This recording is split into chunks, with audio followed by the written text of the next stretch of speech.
¿Quién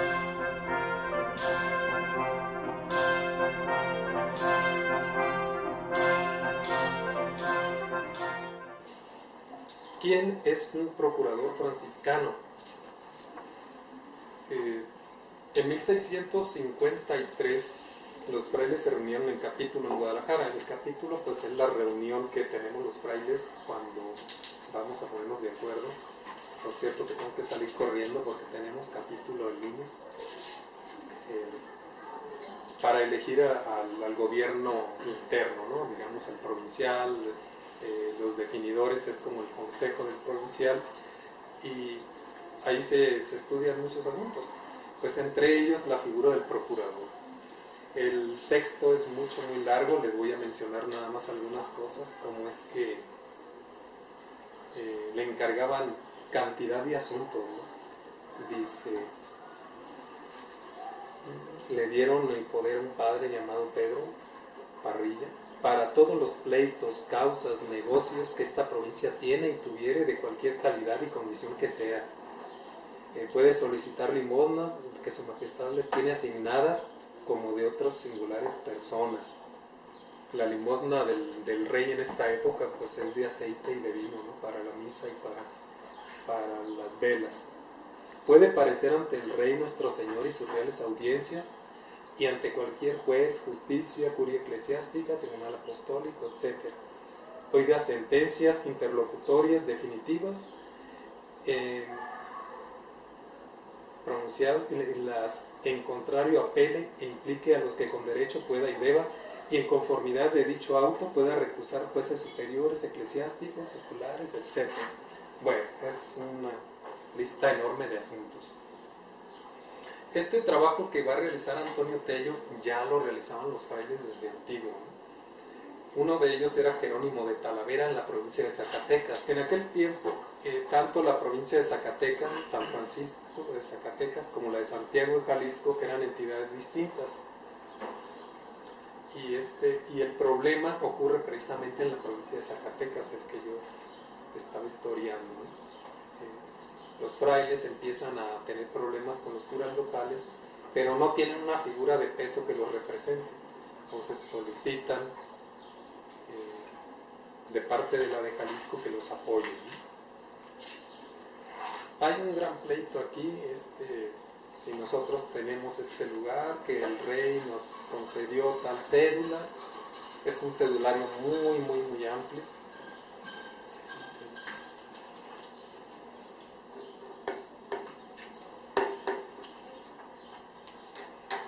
Hasta que el famoso cura, el epistolado, muere en 1650. Pero pues inmediatamente, habiendo tantos otros que querían tener su propia parroquia, es sustituido por Lorenzo Núñez Caraballo, que es con el que se va a confrontar Fray Antonio Tello. Cuando toma posesión Lorenzo Núñez Caraballo, que es el segundo cura, es Alonso de Uñate. Él ya conocía a los frailes, ¿no? Tenía 30 años de conocerlos, porque una de las cosas que implementó el obispo Colmenero es que los frailes ya no podían estar libremente predicando, necesitaban examinarse, principalmente en dos cosas. Uno, la lengua mexicana. Ahí es donde todos estos señores como etnia desaparecieron, ¿no? Hay una campaña de nahuatlización, la lengua franca de las misiones,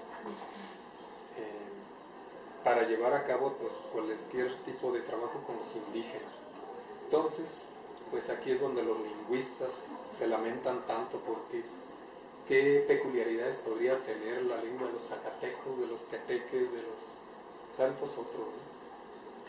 Guachichiles y demás. Desaparecieron.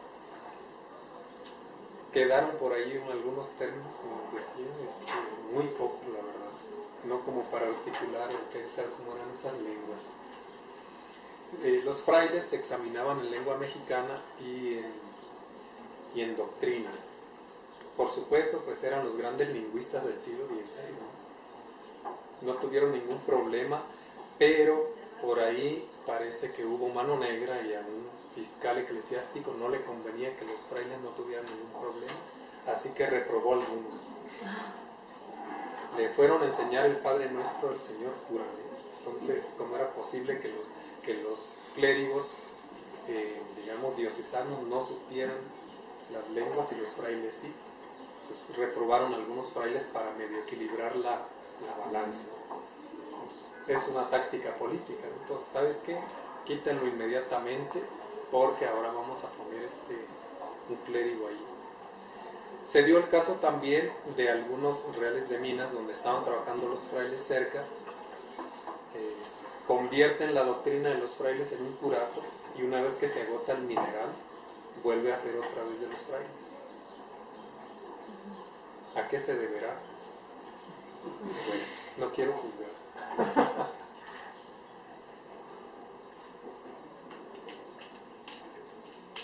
Todo esto está detrás del texto de Antonio Tello, ¿no? Eso es lo que yo sostengo en mi tesis precisamente, porque es como una deuda moral, lo veremos un momentito más, pero por lo pronto, ¿cuáles son los pleitos de Fray Antonio Tello? El alegato.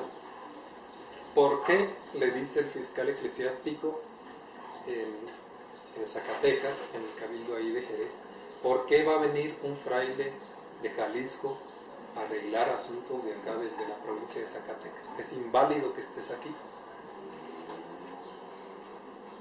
Entonces, en otro sentido también se pregunta, ¿puede intervenir la parte interesada en la demanda? Y también declaró inválido el argumento del padre Tello porque decía que si tengo un alcalde mayor y no ante el obispo la reclamación de esas doctrinas.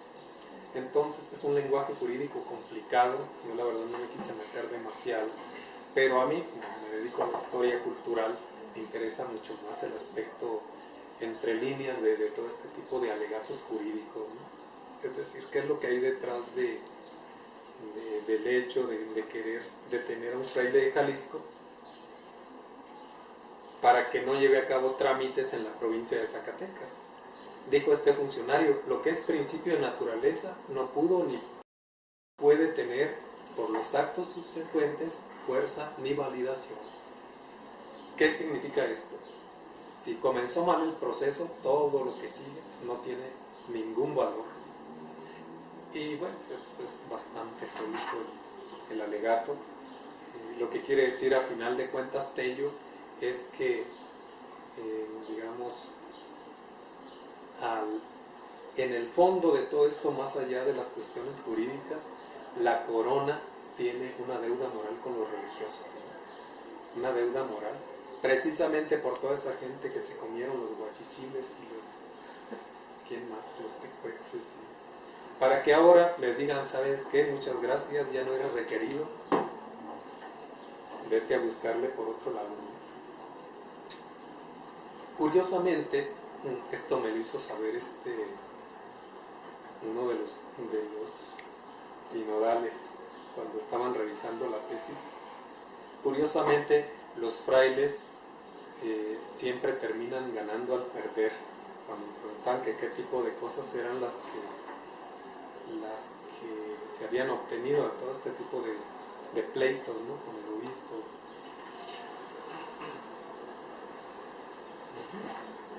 Bueno, pues ganaron en esto que yo entiendo como el corpus ideológico de la memoria franciscana, ¿no? Cuando uno después de los pleitos logra reconocer quién es y clarificar aquellos objetivos que tenían llegar a un lugar, pues sencillamente estás del otro lado, ¿no? Y en el caso de los frailes, pues tuvieron que hacer un esfuerzo muy grande para dejar a un lado sus intereses, como todos los seres humanos, para entender el aspecto espiritual de su estancia en su lugar. Si no te mueve el oro, si no te mueve el deseo de poder, si no te mueve en esa sociedad colonial tan acostumbrada al aparato representativo, entonces ¿qué es lo que te mueve? En ese sentido fue una ganancia muy grande para el orden. Y Tello, que es un intelectual de primera línea, la verdad yo lo admiro en varios sentidos, es el que lleva a cabo la síntesis de todo esto que denomino la frailía. Estamos en la última parte. Dejamos un poquito de tiempo al final. ¿Por qué la frailía? Bueno, se entiende que los frailes no llegaron por su propio pie a tierras americanas. Vienen con la consigna de convertir a muchos indígenas que estaban en las garras del demonio, pero todo esto mediado por el aparato político de la corona. Entonces, no son autónomos. Las doctrinas que se les conceden no son perpetuas, ¿no? Entonces, ellos trabajan, le dan forma a los pueblos, vamos. Pero ¿qué es lo que pasa? El fraile, desde la concepción medieval de la plenitud o potestatis del Papa, entienden pues que no solamente van a evangelizar, o sea, no van únicamente a promover asuntos religiosos, también son los grandes organizadores de los pueblos, ¿no? De los cabildos. Organizan la plaza, trazan los pueblos como cordel, es como una especie de ajedrez, ¿no?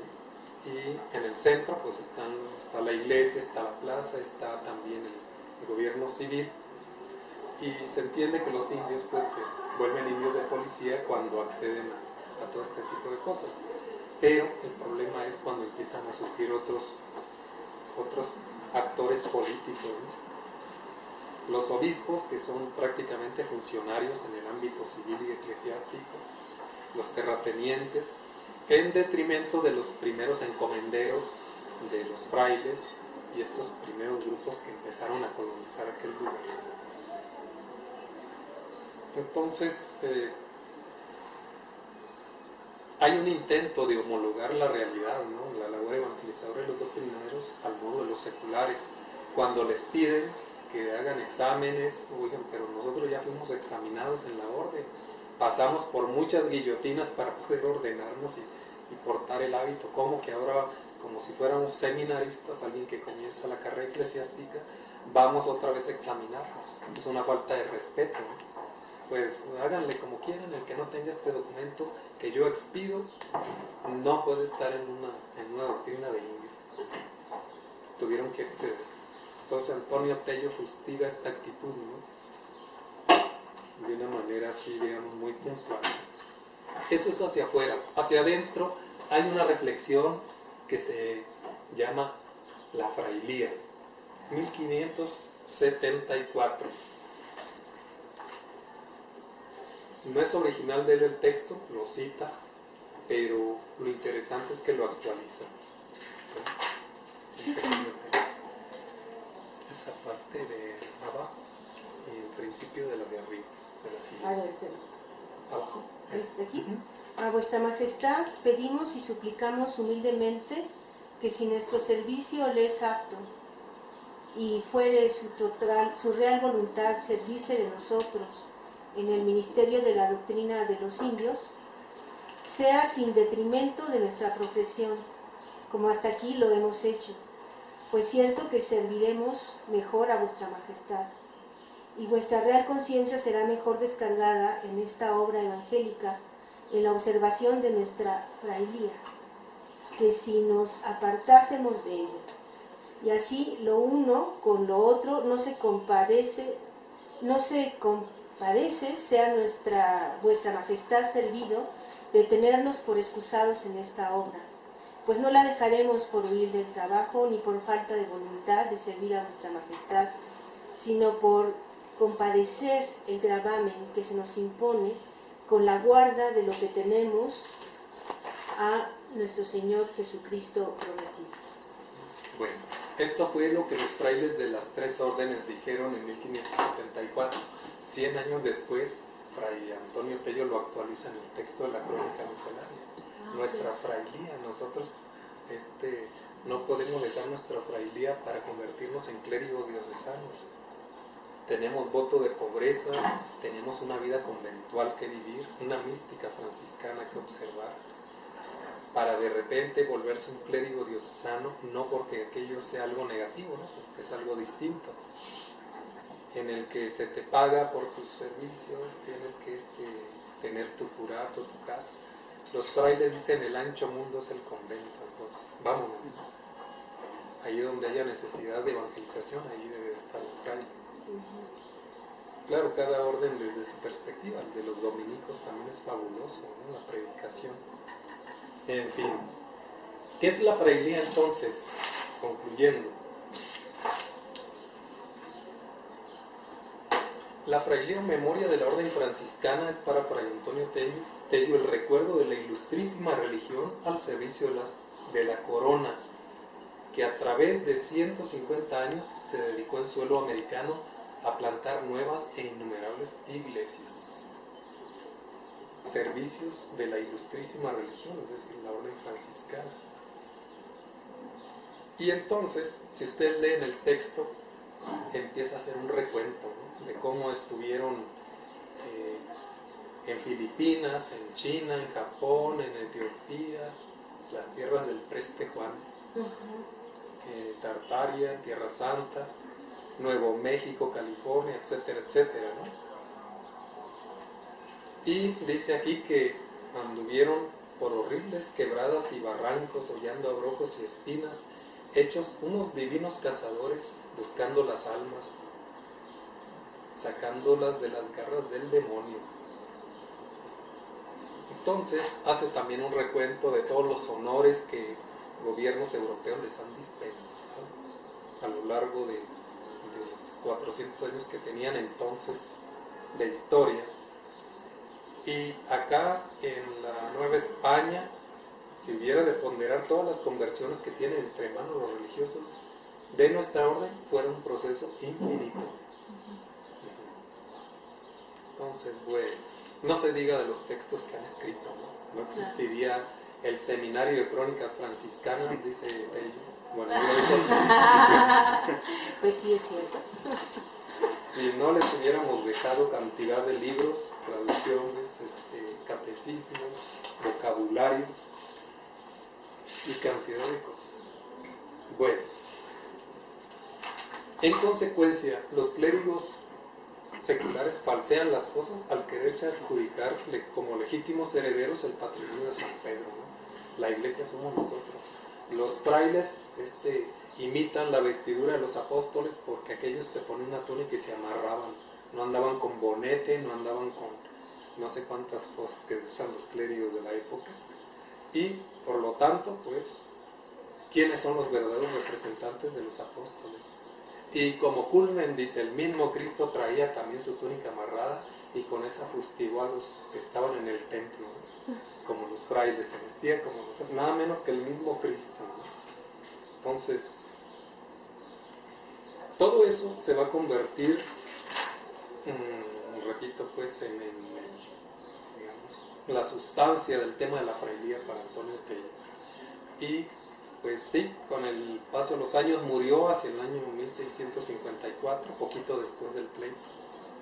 Y pues la pregunta es a qué hora se ponía a escribir, porque andar allá todo flechado y sí, algunos frailes los hacían bailar el mitote 3 días y los regresaban desnudos con una flecha atravesada en una pierna, ¿no? Unos regresaban locos, otros ni se daban cuenta que venían flechados. Entonces, todo eso, dice Tello, pues es una gran deuda moral para la corona, para que ahora nos desechen de esta forma. Conclusión.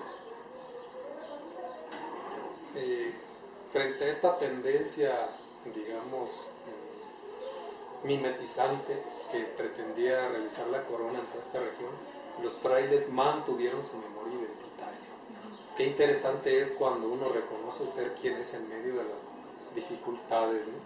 Y en esto consistió su mayor beneficio, porque propiedad no necesitaban, poder no buscaban, repito, y en todo caso pues se sentían como que desplazados de una manera abrupta en todos estos lugares, sin que les dieran la oportunidad de defender su patrimonio histórico, cultural y espiritual.